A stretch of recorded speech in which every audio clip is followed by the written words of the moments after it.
Life Uncensored, navigating adulthood one episode at a time. We're available on Spotify, YouTube, Facebook, Instagram, and LinkedIn.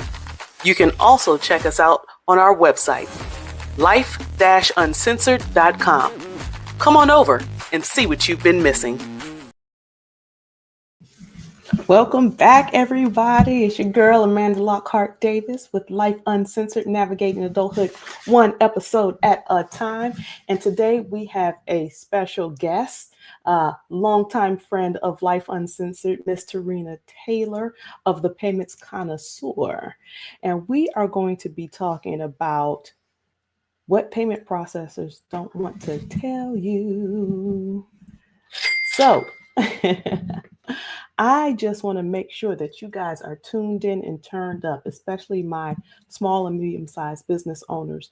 Make sure that you are listening in because Tarina is going to be dropping some knowledge today. Okay, don't mistake.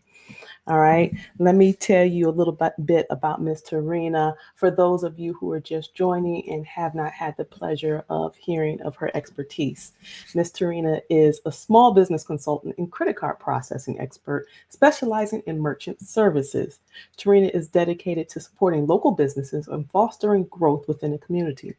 She is also an advocate for financial education, excuse me, at an early age, believing in the power of knowledge to shape better financial habits for the future.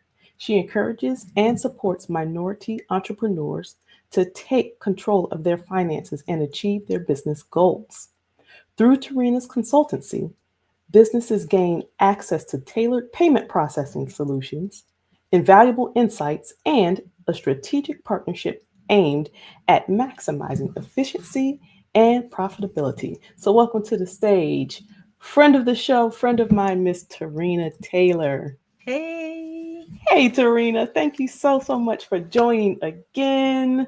thank you for Longtime having friend of me. the show and super duper smart lady as it comes to this particular topic. If nothing else, you know a lot about this topic. Um, you all, I found myself just about a week or two ago picking Tarina's brain about payment processing systems and getting some advice, and she was quick draw McGraw with it. So we're here to, just like I said, talk about what payment processors won't tell you. You're going to give us the nitty gritty on payment processing platforms, things people should be looking out for, things small businesses need but maybe don't realize that they need, and all the fun things. So let's get right into it.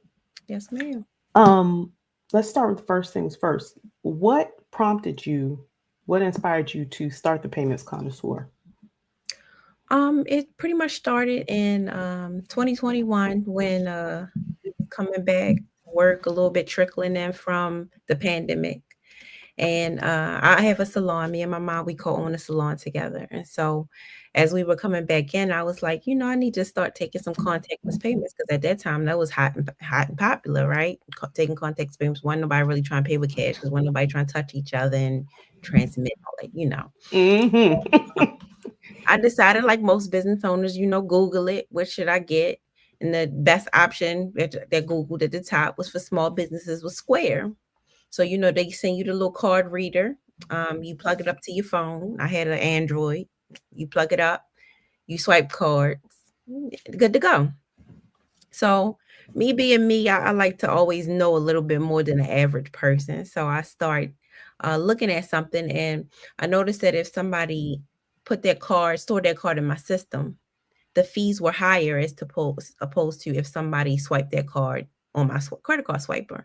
So I was like, well, I wonder why that is. That don't make sense because if a person stored their card in my system, that means they trust me enough to have that information stored in my system. So it should be either the same or lower. Yeah, But absolutely. actually, that's not the case. The risk is higher because if I was say a fraudulent business owner or scammer or somebody, since I have that card information stored in my system, I could pretty much charge that card anytime I want. So the risk is higher because anybody can say, hey, they charged that my card was stored in their system and a scam situation happened and somebody charged my card and I want a refund. So the Mm-hmm. risk is higher. And that means with the banks, they see that as a potential risk problem if a card is stored. So it's better to swipe it in person, because if somebody hands you their card in person and say, here, swipe it, they know that they gave you the authorization, and then they sign off their signature on it. They know that that person gave you their card right there in your face, and it's pretty much a lower chances that somebody took their card information and then signed their name. Wow. So the higher fee, was that to the consumer or to you as the business owner? Oh, to me, as the business owner. Wow. Okay. Yeah. So they were saying, okay, you can still scam if you want to, but we're going to charge you for Yeah, it. pretty much. Yeah, yeah, yeah, yeah. Okay. So from that point, you started digging and digging, educating yourself on all the things, payment processing. Yeah, and And I thought it was a cool business model, especially being in the back end systems once you know a little bit much about it. And I found a team that I could partner with to be a broker, a reseller. So they have a solution where they already partner with multiple different agencies. So we have solutions as far as equipment is concerned. We have terminals, POS systems, payment gateways. Then as far as like health divisions, like we have a team that goes directly to people that's in like health departments, like chiropractors, dentists, anything in the health department, chiropractors. What's the other one that we do small, it's like small, like therapy offices and stuff like that, anything oh, that's like wow. health centered towards, we have a solution for them. Okay. We have different solutions for different business models. So it just really is dependent upon your business model. It's not like a one size fits all solution. We have different things for different businesses. Awesome. So then outside of those few things that you just noted, what's something else that sets your approach apart from other payment processing, in that space? Like what sets you apart? Well, I know that a lot of people have issues with PayPal Stripe, as far as the customer service is concerned. I know a lot of my clients that have come to me have had issues with Stripe as far as trying to get in contact with somebody to actually talk to them one on one, not just through email or slow email trailing back and forth a thread. Mhm. Um, so we have the actual personalized solution. So when you sign up with me, I'm an actual merchant account manager. So any questions you have, I'm pretty much directly on it. If you have any questions involving your systems, if it's a chargeback situation, I'm pretty much there. I'm your customer service rep to get that handled quickly as possible. Oh, wow. So as opposed to, like you said, going into a queue somewhere, Right, having those emails go back and forth for days because of maybe time difference or something like right. that, they can get right to you so you can solve the problem almost immediately. Yes. And then also, That's with awesome. those particular systems, a lot of people don't realize that they are not actual merchant accounts. They are pretty much sub-merchant accounts. So they call it payment aggregators. So what they do is they have one master merchant account and they put you as a sub-merchant underneath of their account. So more than likely when you sign up with one of those companies, you immediately get approved. It's no like process that you have to go through. It's quick. You get your little card reader or whatever you're getting, and you're able to start accepting payments directly, quickly. But then if you come into a situation where they feel like there's a risk or a scam involved, then they want to investigate to see what the situation is. So your funds might be on hold for 3 to 6 months. They might shut down your merchant account abruptly. So some people have just been left in lurches with no account whatsoever, and they're trying to scramble to find something to back up their systems.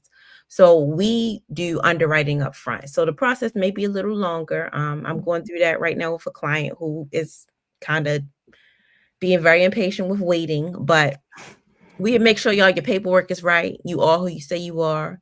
We know your business model. We know what you're selling. We know all of that up front. So when we approve you, it's no situations where we flag an account saying, "Oh, what was that? What was that?" Which those companies will do because they didn't go through underwriting process up front, which we do. So that Oh, sets us apart because we're a more secure, stable solution, and we grow with you as well. So let's say when you first starting out, you might not even have a website. You might just need a small piece of equipment because you're taking payments on the go quickly. You might just be a vendor who do a lot of vending events. You just want to sell quickly and accept payments. Then say you get to a point where you have a store and you need a better solution. You need a whole POS system. We'll be able to get that equipment for you and keep your same merchant account going. with that. So we grow with you as you grow, and that's the goal for us to have a long-term relationship with our client. That's that's awesome. So, in other words, you guys are doing the heavy lifting up front as opposed to just trying to hurry up and onboard people for the Yes. quick payment. You want to securely onboard, which might take some time, but it's worth in the end because all of the headache, so to speak, is taken care of up front. Yes. Yeah, that's an awesome thing to do, and I think that's lost on some people. But patience is a virtue. Well, and that's the thing to me, a lot of people with this particular situation, I don't want to talk about people in a negative light. But they made some mistakes in the beginning themselves. Sure, So now they're trying to hurry up and get to the point where they can accept credit card payments because they had some issues with their own things in the beginning. So I'm gotcha. trying as quickly as possible. And I'm not going to be honest with you. The communication sometimes can be a lag with the back end teams. I'm sending in a support ticket and I'm waiting on them to get back to me too. So for me, it's a little rough for me too because I want to get the person onboarded quickly, but Sure. sometimes they got to go through and they say, well, you need this type of paperwork. I want to be able to have all of that up front so but the process can be smoother. So when they Yeah. say get something done, I want to be able to relay that information to you. You get it into me. They look through it. They get you approved quickly. Yeah, which makes sense. And Yeah, again, sometimes you go through it's pay me now or pay me later, right? Either you right. deal with the headache right now up front or you deal with it on the back end later on. But either way, Exactly. you still have to deal with it. Yeah, So exactly. I personally would prefer to just deal with it up front so that I can be 10 toes in going forward. Well, me too, and that's why I mean, I'm my own client. I process with my own company, so my systems that I got, I make sure I had all my paperwork in, and that's another thing. I think me and you talk about that too, is having your paperwork in order. So when it's something that you're about to sign up for the next thing, it's already there. Everything is already in a folder somewhere where you could just be like, there you go. Yeah. You don't have to wait or go looking for it or wait for somebody else to hand it to you because they needed a bank letter. They had to go get that. They had to take pictures of the equipment they selling because they don't have a website. So the banks have to know what you're selling in order to, assess the risk of your business. Absolutely. So yeah, Absolutely. that was Yeah, that it. makes perfect sense. And you're right, being organized in that space is huge. I mean, in business period, just the Yeah, organization of your paperwork, knowing where stuff is. So if someone asks for it, you can touch it without hesitation. That makes a huge difference. And it sounds like with your onboarding process, the same thing applies. yeah, Yeah, yeah. So let's pivot just a little bit and talk about your clients. Someone is out there and they're considering, oh, okay, yeah, I've heard Square, so I'm gonna just grab a Square. I know some people with Square. I'm gonna just go, whatever. I'm gonna grab a Square. Pause. What are the things that anyone who needs a payment platform should consider um, when they're selling their services and their business and their products online? What should they consider before choosing a platform outside of, oh, my friend uses it? okay. Like, what are those I have things? I have the three top things. The three top things is fees, customer service, number two, and number three is peace of mind. Oh, With the fees, you have to know what your fees are going to be. A lot of people don't know that's not even something they actually care about until they start making a certain amount of money, then they start looking into it. Customer mm, service, you always want to have good customer support. I mean, to me, that's honestly better than the fees because if I know that I can get somebody on the phone if something goes wrong quickly, can talk to somebody and they can help me settle the issue quickly, then that's part of the peace of mind, which goes into number three with knowing that if I do have a situation where it's a fraud or a scam and it's a chargeback situation, that I have somebody in my corner to help mitigate the issue. mm, A lot of the times when you have issues like that, especially with online business, where you have situations, I've heard of situations where it's either a coach or a consultant, where they're selling some type of course or something like that. Somebody will buy into their course. They'll pretty much take all the content, soak up the content, watch it all, and then they be like, "Oh, I'm unsatisfied. I don't want this to sit and help me," and then they put a chargeback on. Oh my. Yeah. Oh, it's happened a lot actually. So they pretty much that's pretty much a fraud, but people will have an issue with doing it because you didn't bought into my system, and it's a lot of time it's like a buyer's remorse situation. They look into the content, and even if they like it or they don't like it, they just feel like they shouldn't have bought it or they need the money to. I've actually seen that before too. Somebody bought into a program and then they sent the person a message on Facebook saying, I apologize, but I really needed the money because my car just broke down. So they felt buyer's remorse because they needed that money to go fix another problem that they had that they spent on something else. I'm going to take this time to do a shameless plug and say, go to Amazon and buy The Basics of Financial Literacy, written Okay. by yours truly, so that you can budget for things like that and you have some savings so you don't have to hurt a small business by causing a chargeback because your car broke down. And that's a really good thing about having your systems and processes and your terms of service and all of Yeah. that up front in the thing, your contracts nice and tight, airtight, just to make sure that people understand when they buy something from you that chargeback issue can get mitigated quickly. Because if you have Mhm. all of that sent up front and they actually sign, then it's less likely, we can fight that and they won't be able to get their money back. But with companies like Mm. especially PayPal, they're always buyer first. They buyer centric. So in a Mhm. situation where a person says they want a chargeback, they always going to pretty much go with the customer than the actual merchant who's selling the services. Got you. Wow. And do the chargebacks start at the bank level, meaning I'm the consumer, I purchased the course, but then I call my bank and say, you know what? No, that's a wrong charge. Please take it off. Does it start there? Or does it start with the person they bought the goods from? It depends. It really Okay. depends. It depends on how you have your wording as far as when they want to cancel or something. So sometimes they will do a situation where they call their credit card and say it was like a scam or something, like it's a fraudulent charge. Some people will do that just to get over. It depends Mhm. on, people these days, you know how people are. Yeah, That's unfortunately. why to me it's harder and harder to stay in business because people are so dishonest Mhm. and Mhm. and they don't care about a small business. They don't care about, what you had to do to get to that point. So Mhm. that's why Well, you not really have not to have only dishonest, uh, but also some people just fly by the seat of their pants. Like you mhm, mentioned earlier, like buyer's remorse. Like you see that shiny thing, oh, you got to get it right now. And then later on you're like, oh, I forgot I got to pay my rent this week. yeah, It's like some people also just fly by the seat of their pants and don't really think things through. Um even in this space.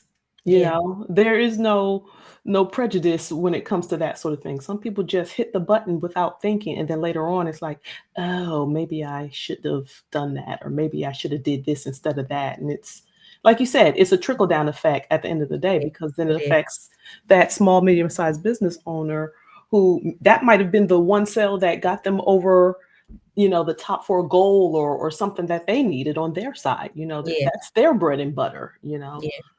So But that's a very but the good point people that you like that mentioned don't that. care. They don't care about that. No, no, no, no, no, no. And then I also have been looking into some conversations. I just wrote an article about it on LinkedIn about the Klarna, the buy now pay later kind of situations, those Mhm. type of apps. A lot of they lost a lot of revenue because people are buying now and not paying later. They're not paying, they're not paying at all. And did you see a couple months ago when they were letting people buy like DoorDash on Klarna? No, I didn't realize that. Yeah, I mean, to me, if it's getting that bad, that's how you know the economy is really bad. If you want to me, I don't DoorDash at all. That's not a thing that I do. But if Yeah, you me can't neither. afford to DoorDash and you want to put it on a buy now pay later, but that's saying a lot about you as a person and your buying decisions. Wow. Yeah, DoorDash, where the fees are already exorbitant, Mhm. where you And then could. you gonna put it on a you putting 5 on a $15 meal, and you gonna pay the rest later. It Oh, just make it make sense. It don't make sense. right. Because you Yeah, can't walk up to McDonald's proper and be like, yeah, so here's 20 cents on my right, $10 right, meal. I'll be back later with the right. rest. And I personally believe if you can't afford to buy it outright with the money 100%, then you can't afford it, period. Yeah, yeah, absolutely. That's a rule of thumb that I was taught at an early age. Mhm. A credit card is good to have, quote unquote, for very specific reasons. But if Yes. you can't afford to pay for what you bought without that credit card, then Right. you can't afford to Then you can't buy afford it. what you bought. Yeah, yeah, Yeah. yeah. Wow. Oh gosh. Okay. I even taught my daughter, like, even if you say is a purchase that's a little over what you can afford, at least in your mind do the math and break it down. How long it's gonna take me to pay this, and what's gonna be the interest that I'm gonna have to pay on this. Let's break it Hmm. down. Say I'm gonna pay this. It's a $2,000 purchase. I'm gonna put 5,000, I mean 500 on it a month so I can pay it off in 4 months. Hmm. You know what I'm saying? So Have a just make plan it in mind. calculated in mind to make you don't we ain't never paying no minimum payments. Hmm. That No. part. Say it We louder for always the gonna people in we the gonna back.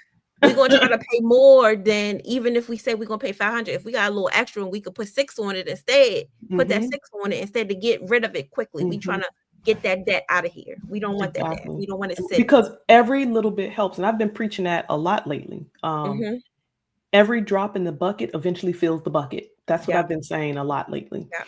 And um, the size of the drop determines how fast that bucket gets filled. Exactly. But every drop makes a difference. So, like you said, maybe it's $500 that you're putting on it, but maybe you can add $25 to it. Do it.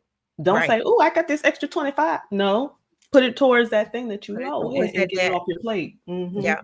Absolutely. No, I agree with you 100% on that. So, this is the hard question.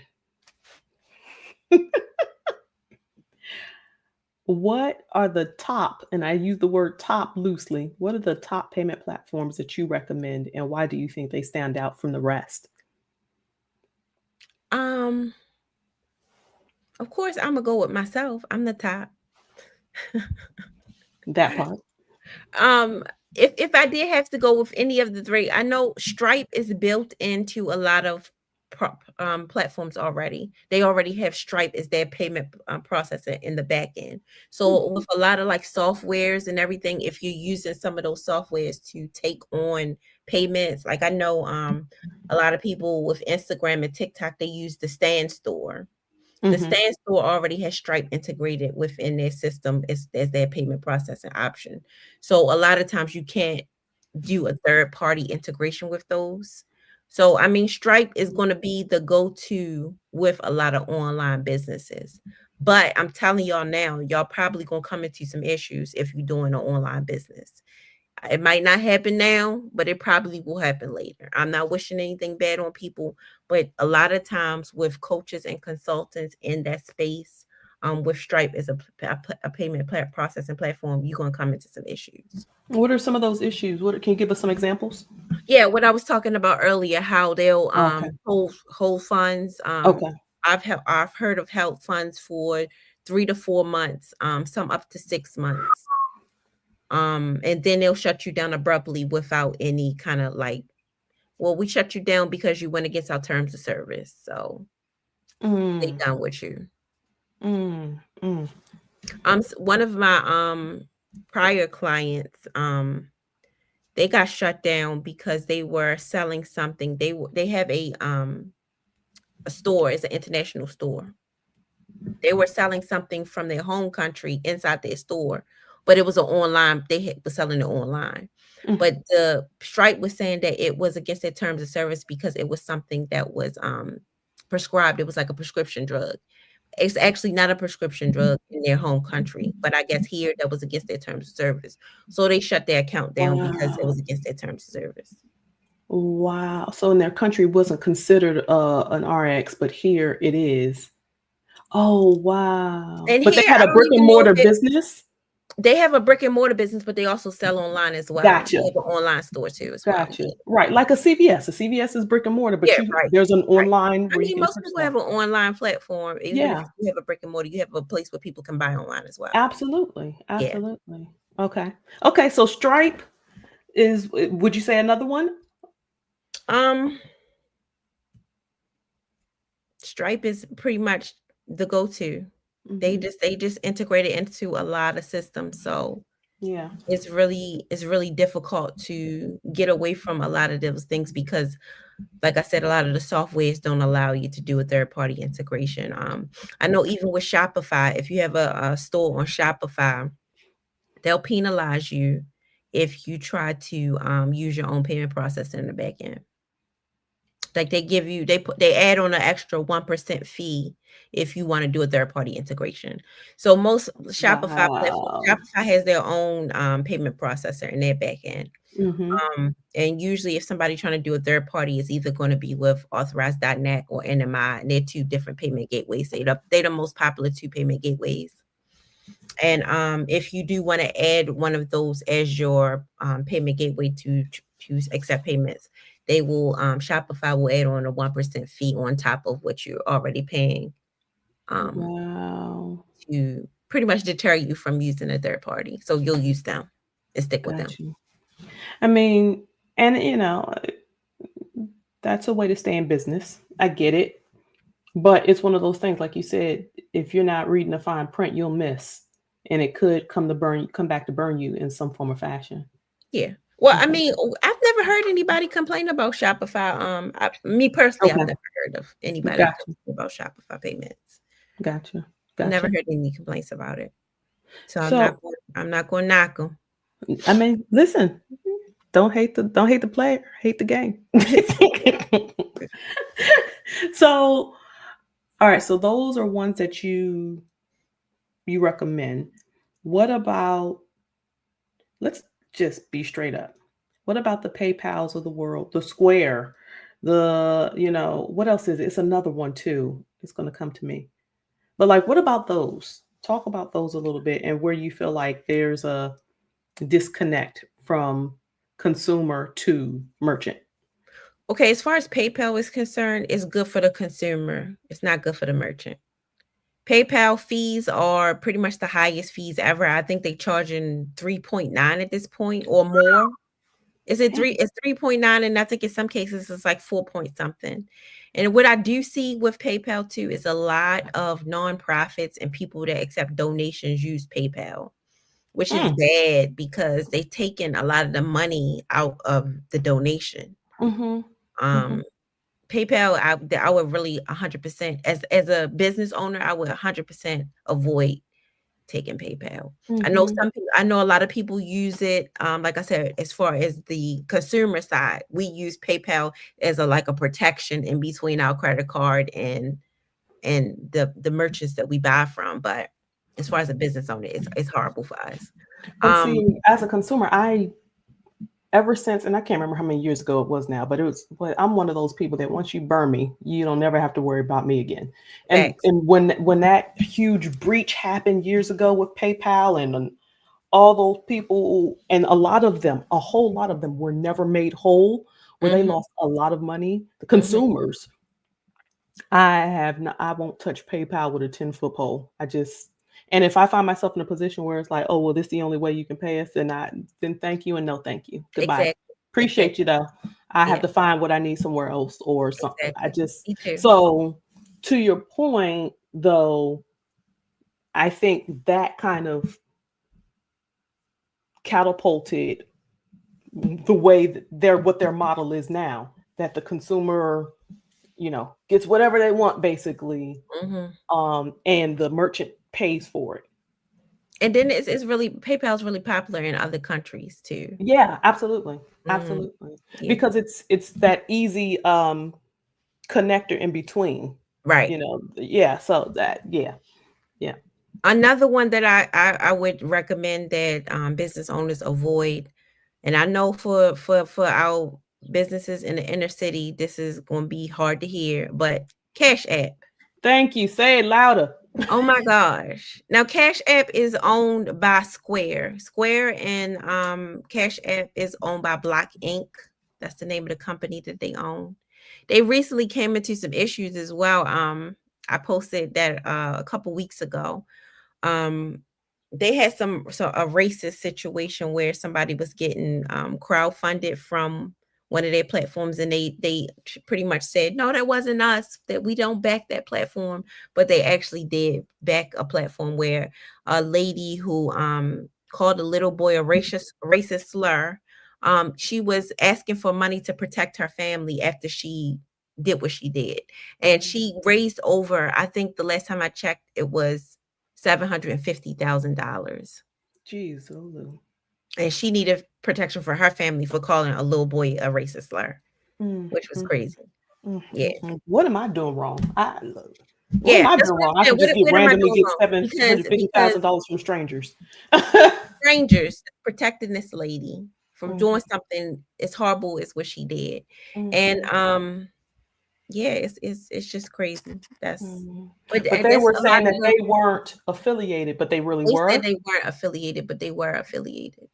Wow, Yeah, I wow. forgot the name of the platform that she was using at first, that owned, well, that backed the payment process inside of whatever Right, the company was. Yeah. right. But like I said, with businesses, you violate their terms of service and they shutting people down and holding funds. But what about that situation? What happened with the block accounts and the holding funds with that? Why didn't they Right, shut that down? Why didn't they right, look into that? right. And that's the thing. That's not the thing you hear about on the news. That's not the No. thing that you're hearing a lot about. You hear about all this. You know all about Will and Jada's business, but Oh yeah. stuff that really affects people, you're not hearing about. They're not shouting that from the top of the mountains. Well, I mean, it's a way to keep people, uninformed and focused on what they want you to focus on, not on the Sure, important issues, but keep you busy with stuff that don't matter. sure, sure. And to your point, like I'll use my son as the perfect example. He has a clothing line, and and I've talked about this before. We visit a lot of pop-up shops, vendor events, and whatnot. And he takes all the stuff, right? He's uh, Zelle, Cash. He has a Square. He rarely uses it, but he still has one. Like he signed up for it like early on in his business venture. Um, Cash App's one of them too, and he's not the only one. You go around to the different at the events. You go around to the different tables that, oh yeah, we got Cash App, or Apple Pay is a big one. Yeah. Outside of Zelle, excuse me. Google Pay, all those or whatnot. But yeah, you hear Square a lot and Cash Oh App yeah. a lot at these Yeah. events with these entrepreneurs that are, Yeah. don't have even like the Square chip, alone. So Yeah, I've noticed that most of the vendor events in the inner city, the Cash App is what they use. Cash App is it. why do you think that Um, is? Is that because that's the thing they hear about the most? Is it because it doesn't necessarily require a traditional bank account? Because some people, oh, it's on my Cash App yeah. card. Yeah, because it's so easily accessible, and most people in the city they use it. Is a peer to peer transfer platform. So Hmm. Hmm. I like you said, once you scan me, once you get me, I'm done with you. And Hmm. once I got some money taken out of that account, girl, I deleted that off my phone so quick Hmm. and told people stop using that Hmm. because Yeah. so many scams have come through Cash App. Yeah. So many people have to have fraudulent situations happen. I'm not taking no risk with it. Yeah. And it's either that or um people are so susceptible, right? Hmm. And people are quick to be like, oh yeah, you got, I'm having to cook out at the house or whatever, and somebody's like, oh, you order some pizza. Okay, let me cash app you. Right. You got Yeah. you got It's you actually got like a Zelle? word now, how you say like, let me Google this. Let me Cash Yeah. App. Yeah, it's like a term. Yeah. Yeah, exactly. Like it's probably in the dictionary at this point. But Exactly. it's everybody's so quick to it. But I like you said, like whatever happened a couple of years ago, and there was a class action settlement. Yes, yes, it was last year.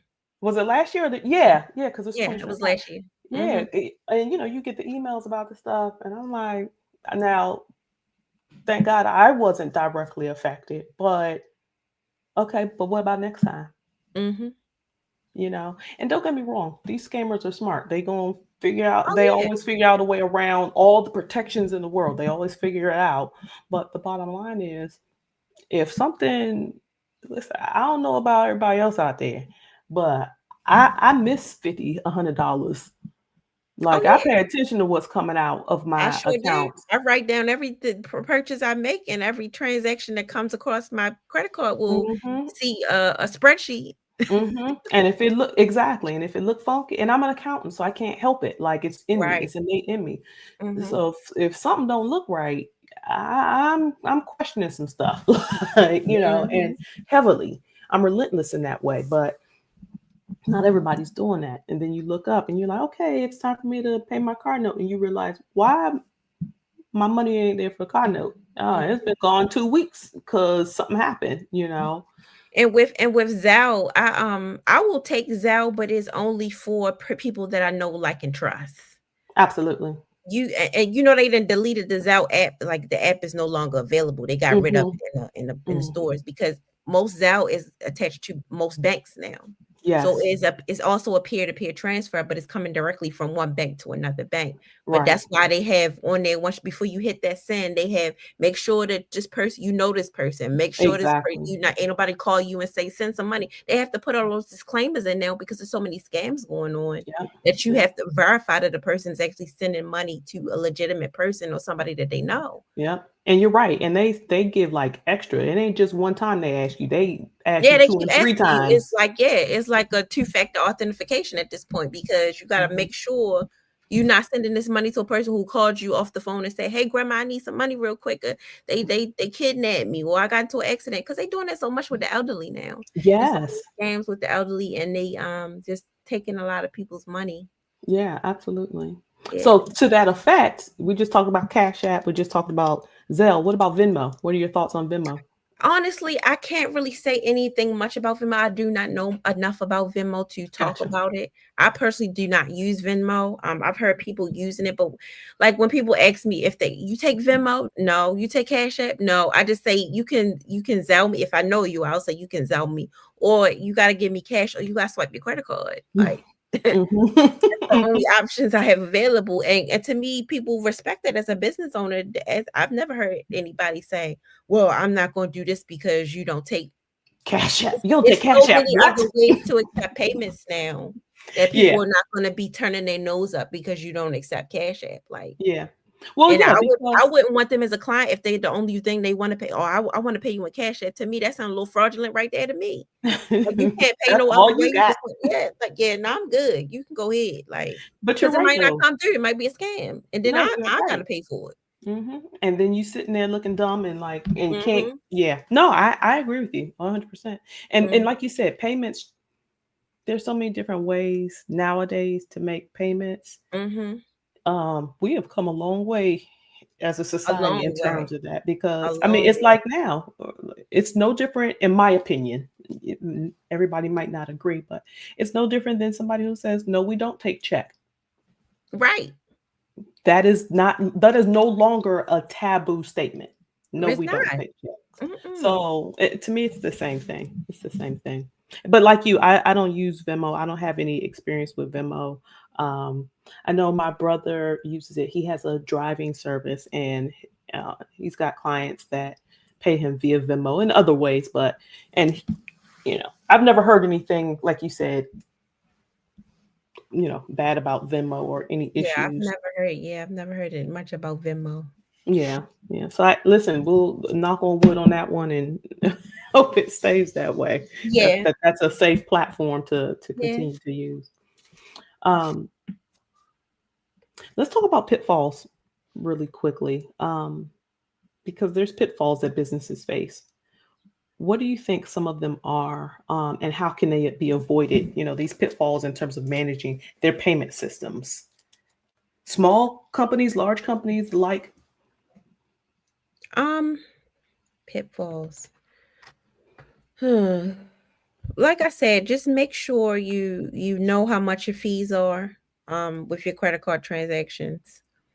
Um Try to keep them as low as possible. Once you start making a certain amount of money, if you are with a company or a bank, if you're with a company like mine who actually you built a relationship with, you actually know the person, or with a bank where you have a relationship with the banker, once you start making a certain amount of money, you can kind of get those fees reduced a little lower as well if you just negotiate your terms. So let's say you making over, I don't personally know nobody that's making over $30,000 a month. But once you start making a certain amount, and those higher numbers, your fees can get drastically reduced. And you can do some different ways of payment. Like sometimes they could do like the ACH payments, like check over the phone, check like that kind of thing. And the fees can be drastically reduced as Mm, opposed to you swiping a credit card every time or sending an invoice or but you can switch mhm, up the way you accept payment so it's not always a credit card transaction. mhm, Um, I just really hope that people are writing down their everything, how much money they bring in daily and how much money they're spending daily. That's something that you should be doing like clockwork. mhm, I actually fell behind for the past couple of days. I had to catch up today. I had to write everything down because I hadn't wrote down stuff since Sunday. So I had mhm, to do Monday, Tuesday, Wednesday, Thursday. And then it's bad because then I mean, if it's not like a credit card transaction, you pay with cash, say you pay with cash, then you got to remember how much did I spend and look at receipts and stuff because I keep my receipts. I scan my receipts too. mhm, So it's like mhm, just make sure you're writing everything down. mhm, It's just something you should do to just know your numbers, know how mhm. much you're spending, know how much you're bringing in, see where you spent money where you shouldn't. Like I ate out a lot this week. I spent a lot of money eating out. So I need next week. I'm trying not to eat out at all. Yeah. There's no way you spending your money. I Yeah, mean, it's a good expense thing. tracking, revenue tracking is Yeah, so important for any business at any stage. I don't yeah, care if you've been doing it for 20 years and you are, you know, Scrooge McDuck with all the money in the world, or if you are just now starting out and you only got to, you penny pinching. Tracking your expense and your expenses and your revenue is huge. And not only for businesses, it's also for, individuals, just, yeah, personally tracking where your money goes. It's like a diary yeah, almost. It's like yeah, your own personal diary, your own personal financial diary. So you can go back and look on and say, like you just said, ooh, we ate out a lot last yeah. month. I Or did. Yeah. ooh, we all these blockbuster movies coming out this summer. We hit the movies like 10 times. That No, was most no, of our no, you money. didn't. No, you didn't say Blockbuster. You showing your age, Amanda. No, you didn't say Blockbuster. No, you did Shh, not. don't be telling people. Blockbuster. Somebody under 25 gonna be like What Blockbuster. is that? Let me Google it. Let me ask ChatGPT what Blockbuster is. You ain't lying. I am proud of my age. You look good. You look good. You look good. Oh man. Um, Tarina, I want to keep this conversation going, but I want to take a quick commercial break. Okay. Um, this conversation is going. I, I hope that you folks out there, like I say, whether you're just starting your business, if you're already in business, are paying attention, taking notes, because she is dropping some knowledge. All right. We'll be right back with Miss Tarina Taylor, the payment connoisseur.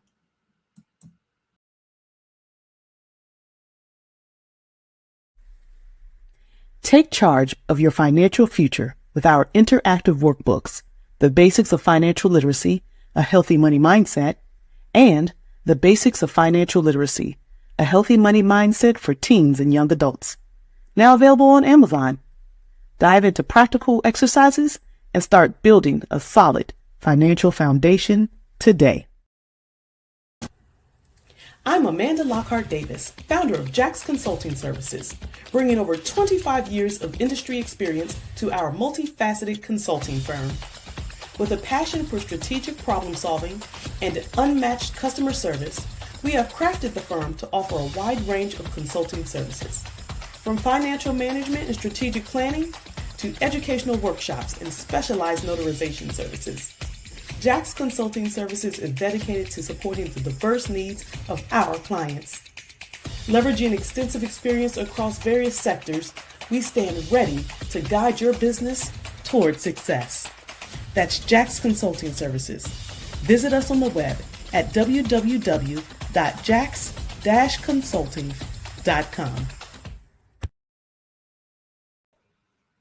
We are back. We are back. We are talking to Tarina Taylor with the Payments Connoisseur and what payment processors won't tell you. So, back to payments we'll go. All right, Tarina. Yes. All right. We are on a roll here about just everything. We've talked about different pitfalls. We've talked about different systems, good, bad, the ugly, and all things that come with it. Let's talk about those folks who are out there, business owners specifically, who are choosing payment processing systems. What are some of the common misconceptions that you see, that you run across, that business owners have about payment processing? And why is choosing an appropriate processing platform crucial to the success of their business? Pitfalls that they I've come across is a lot of people thinking that they'll get accepted at their bank that they've been with. I've seen people get denied from their banks. Um, they think that of course they've built a relationship with the bank that they'll be approved for a merchant account. And that's not always the case. Hmm.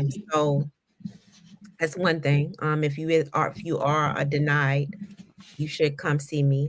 Let me know what the situation is, and we'll try to help you. And second question, what was that? um, the common misconceptions and why is an appropriate processing platform crucial to any business? Oh, yeah, just like I stated before, it's crucial because you want to know how much you're paying in fees. We let you know that up front how much you will be paying in fees. We on a fixed rate, so it's not going to fluctuate. Um, Mm, depending upon, well, no, let me not say that, because if you do, the way the system goes, if you do have a online platform and if you take an online transactions, the fees are a little higher as opposed to if you do have a brick and mortar and the person swipes in person. So the fees are different, but you'll know the fees for each transaction. So if you have a transaction that's online, you know the direct fees, and if you have an in-person transaction, you'll know the direct fees. It got it. won't be a unknown variable where you'll be like, I don't know how much I'm being charged for, blah blah blah blah. Blah. We'll tell you that up front. Got Um, it. just Gotcha. knowing that, like I said, it's always about the fees, the customer service, and the peace of mind. I want people to have peace of mind knowing that they have a trusted system and people behind them to back them if anything goes wrong or down. Um, and we've never had to date, we've never had any situations with scams or fraud. Like now, like I said, scammers out there scamming, so they're gonna do their job to find as many places as they can, circumvent and get into. But as of date, we never had a situation like that. We Mm, are a small company. We try our best to go with a PCI compliance. We are PCI compliant. So when you sign up with us, you're always going to have that built into your system. You're always going to go with the credit card brands and their rules and regulations. We never go against that. And yeah, we're here for you. We're a team of small businesses as well. So we want small businesses to succeed. We know the small businesses are the backbone of our economy. They help to run our nation. Um, mhm. we need small businesses for the economy to keep thriving and growing. And that's what we here to help. Absolutely. Absolutely. Can you share any success stories, or should I say your favorite success story with a client that you helped, that the payment connoisseur can say, oh yeah, that was our client. Yeah, and they're thriving right now. Girl, right now, I had one situation where I helped somebody, but then in the end, it didn't turn out great. So I'm still trying to find my successful client story. Honestly, my best client success story is myself. Honestly, I've been having situations these days. It's been really gut wrenching for me lately. Mhm. I've been really thinking about what my next move will be, if I have to pivot or not, because dealing with some of the people that I've dealt with is not is not is not looking like great What for me. what do you think that is? Is it unrealistic expectations? Is it uh YouTube University where they think they know it all, but they don't? Like, what Oh, no, is no, it? no. I think people are used to what they used to, and they used to instant gratification, and they used to um Mm, and up and getting paid the next day, and they not used to going through a process. A mm-hmm, process for people is too it's foreign to them. mm-hmm, So letting them know that something is going to be a certain way. I mean, and maybe it's me. Maybe I need to get better systems for myself and let people know up front, like this is going to take. It can be fast depending on if you have all your paperwork in order and everything is in order. But if it's not and it takes some time with the underwriting process, it's like the same if you go to apply for a mortgage for a house. It's you go through a vetting process and it takes mm-hmm, time. So mm-hmm, yeah. mm-hmm. No, But and for that me makes personally, sense. I signed up with my company to accept payments for my salon. I signed up in 2022, and I've been using my system. I've used a Swipe Simple system. I've been using it for since then, since 2022. I Mm-hmm, accept credit cards in the shop. I send invoices for when I do my freelance writing gigs. So I've never had an issue with my service at all. mm-hmm. So I'm my best client success story. Outside of the fees, like take that off of the table for a second, is being able to swipe your card, quote unquote, better or worse than being able to just type in your stuff online, or somebody has a tablet kiosk where they can just type their information. Does Is there one better than the other? Is one choice better than the other, I guess is what I'm asking? As far as fees is concerned, yes, the swipe is always going to be a little bit lower in fees as opposed to typing in the transaction. But outside of the fees, is there any Oh, no, no, no, no, one no. has a one up on the other? No, not really. Okay. That's what I like about the swipe simple system that I do use. You are able to you have the actual device where you can swipe, dip, or tap. And it does accept Apple Pay and Google Pay. So that's an option if you'd like to accept those services. But you also can send invoices and you can also create payment links. So if it's a situation where you are selling online and you want to put a payment link embedded into a button on your website or something, it would still take them to that same page where they could put their information into, and it would still go to through the same portal. Okay. What do you think, across all the different platforms you've seen, all the different platforms you've seen, for businesses specifically, which one, or what would you say the average fee is? I know what I like with my business. My fee for payment processing is 2.8% plus like 30 cents or something like Yeah. that for each transaction. What do you think the average percentage is for the I fees? think I think that is about the average. The Okay. For us, we usually come in around 2.5. Gotcha. Stripe is between 2.7 to 2.9, and I think they can get higher depending on the risk of the business, but it's between Oh, 2.7 and 2.9. okay. And Square, I think is 2.9, and PayPal is like 3.9. Mm-hmm. Yeah, So they're the like ones leading the pack with the yeah. So high like fees. 2.8 I say is average. Yeah. Okay. Got you. Got you. Um, for those listening today, those business owners, those people who aren't quite business owners yet, but they're thinking about it and they're listening to get some tips and tricks before they dive in, what's one actionable step, just one golden actionable step that they can take this week to improve their business's payment handling? If you don't have a business bank account, get one now. Woo! Because I've seen a lot of businesses start and they using their own personal checking account, and that can come into a lot of problems, especially when you go to try to get like a grant funding or any other type of funding, loans or anything like that. They want to see a established business bank account. You can't be using a personal account to run a business from it. Mm-hmm. Mm-hmm. I highly, highly recommend that. I second that motion. Get a business bank account. Get all your documents in order. Get We all your talked about documents. having your documents organized in one place where you can reach out and touch them. Oh, and one more thing too. If you have an LLC, you have to file every year and pay your fees for your LLC. I've seen a lot of people just let it go and don't pay nothing because they don't know.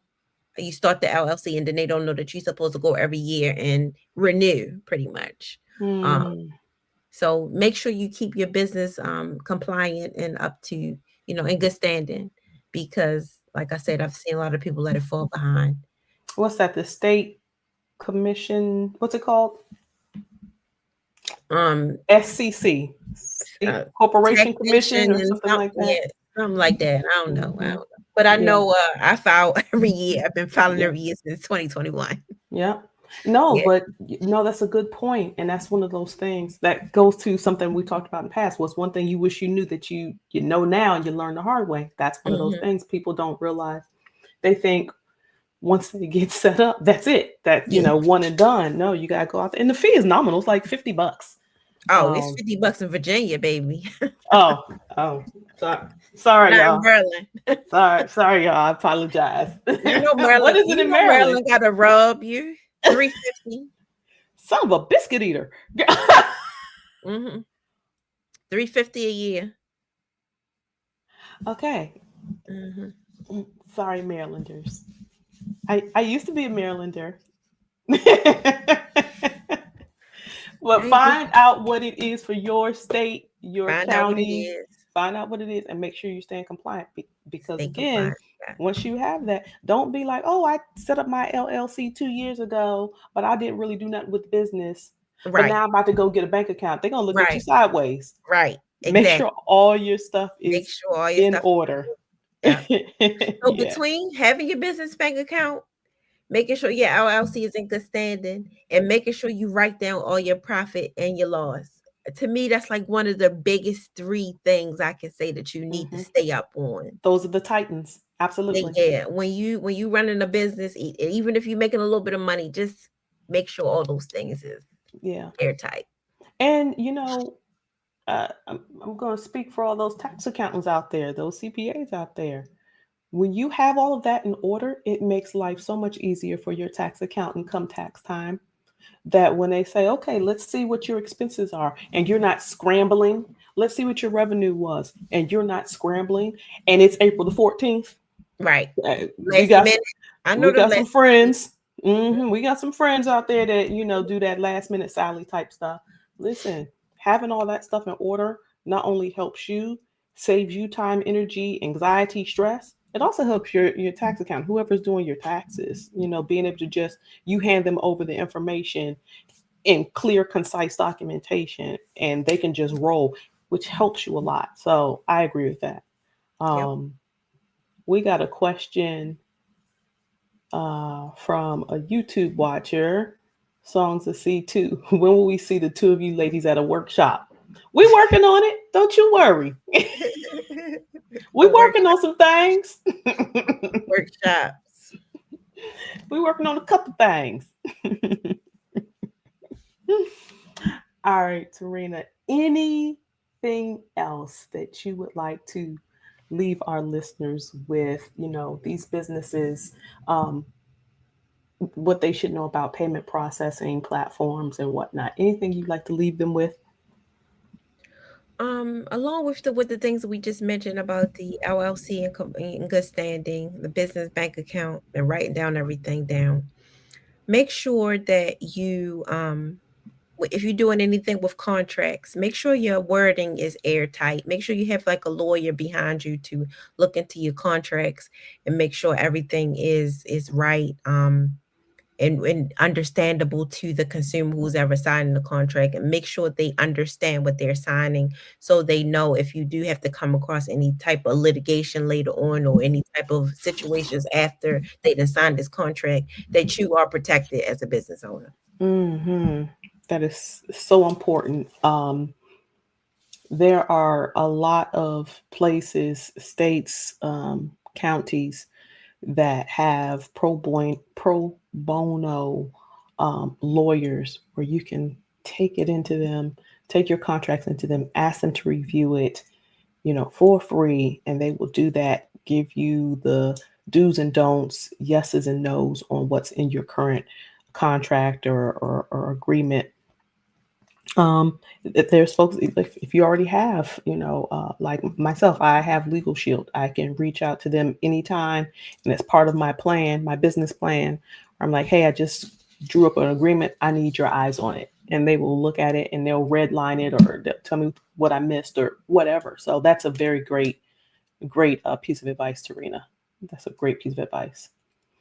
um all right. Well, Tarina, tell our audience how they can contact you, how they can stay updated on any engagements you are involved in, how they can reach out to you if they want to, explore the payments connoisseur. I'm on mostly all the social media platforms, but my main platform is LinkedIn. If you want to reach out to me on there, and I also have a website, tarinataylor.com. And yeah, you can reach out to me there, or LinkedIn, Instagram, Facebook. I'm pretty much on all the platforms. I'm present. Not always posting because social media gets on my nerves, but you can still reach out to me. Absolutely. Yeah. And to listen, Tarina is, like she mentioned earlier, she, writes articles, very informative articles. Make sure that you're tapping in and tuning in to the information and advice that she's given there as well. Tarina, tell our audience either your greatest joy or your favorite quote, and why it's your favorite quote. My greatest joy are my children. I'm so proud of my girls. They so good. It just, I really feel like I did something great when I look at them. Sometimes, you be feeling down some days, you just be feeling like, dang, I just, the day ain't a good day. But then my kids, like my daughter just graduated from college. She got her associate's degree from Anne Arundel Yes. College. She's still in school. She's still going to school to go further, but that was just a huge accomplishment. She graduated summa cum laude. So, I mean, Yes. I never did none of that in school, girl. I barely cared about school. I barely graduated high school. Barely, by the skin of my teeth. So when I see these girls pushing to go to, like, my daughter goes to University of Maryland. My other daughter is about to go to Stanford for the summer program. I just am so proud of them kids. They doing great things. I want you to know that the screen literally lit up when you answered that question. My Yeah, kid, my I'm so daughter. proud of them kids. They just doing good things. Proud of I them. love that. I love that for you. That's awesome. Serena, you have been yet again a wonderful guest, a dear friend of Life Uncensored. And we're obviously going to have you back for more. Um, in the meantime, everyone, Tarina's website is scrolling at the bottom of the screen. It is tarinataylor.com. All right. Check in, see what she's doing. Like she said, her LinkedIn, Facebook, all of that. Check her out, see what she's got going on. Follow her for more tips, tricks, and information. She's always dropping gems. Tarina, thank you so much. I'm so grateful for you. Thank you, Amanda. I'm grateful for you too. Thank you. I'm going to ask you to sit tight while I close out the show. Okay. That was Miss Tarina Taylor, the payment connoisseur. Don't forget to like, follow, and share with your friends. Life Uncensored, navigating adulthood one episode at a time. Tarina's episode with us today is the first of a three-part series that I'm doing, Women in Business, where they'll be talking about their particular businesses, how they help you, how they can help others. So make sure that you like, follow, share, tell others. We're on Instagram, Spotify, YouTube, Facebook, and LinkedIn. Also, check out our website, If you have a topic that you want to hear us talk about, that you think would be interesting, or you would like to be a guest on the show, check out our website. All right. That's life-uncensored.com, and tap in. All right. Scroll down on the page, on the home page, and drop us a line. Say, hey, I got an idea for a show, or I'd love to be a guest on the show. That's life-uncensored.com. All right. In the meantime, I'm going to leave you all with my quote for today, which I think is fitting, uh, especially for those of you who are business owners or aspiring business owners who haven't quite jumped in the pool yet.